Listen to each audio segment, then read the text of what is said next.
Kamal, it's interesting that every time I see an occasion where someone in Gaza, a man or a woman or a child, loses someone close to them, they have nothing but good to say about Allah subhanahu wa ta'ala. Yes. They speak about Allah in, as you said, in terms which exhibit Yes. a very strong sense of being believers. Yet it's often people outside of that environment who question, who have doubts. Yeah. What is going on here? How comes we in the West, for example, are inflicted with this intellectual disease, yet those in the epicenter of the oppression, they're steadfast and strong? Allah subhanahu wa ta'ala, He said, Alif Lam Mim, أحسب الناس أن يتركوا أن يقولوا آمنا وهم لا يفتنون. That do people think that we will leave them to say we believe and we will not test them? The Iman actually is not exhibited when things are easy and when you're not tested.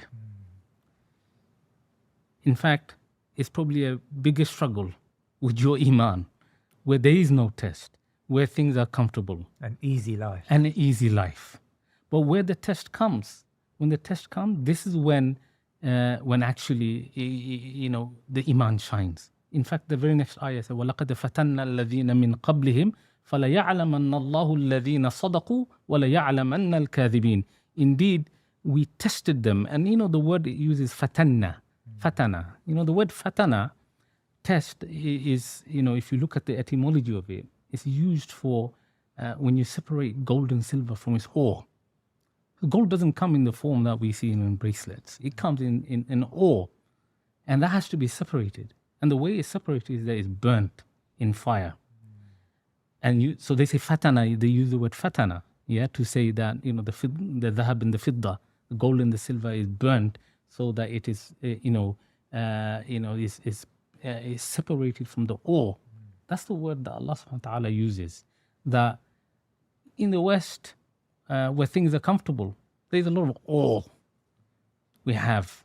Or wherever you are, you can gain this other things where there's there needs to be some purification of this. And it is actually through that test. When the test happens, then you find, Allah Ta'ala will know who are those who were truthful and those who were untruthful. So I think this is a situation that, is to face the test, with the guidance from Allah subhanahu wa ta'ala. See, in the West, we also have tests. Right.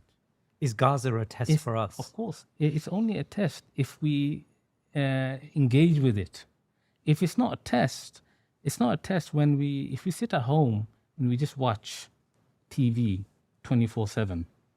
It's not a test. But if you have to get up and say something, if you have to get up and do something, whether it's by a tweet or a post or speaking or saying or participating in an event or going to a march, then you start to worry, well, what are the implications of this? That's how you increase Iman. Iman is not increased by sitting in one's couch.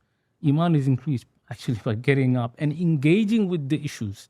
And when you engage with the issues, you are tested. This is where, that's the furnace.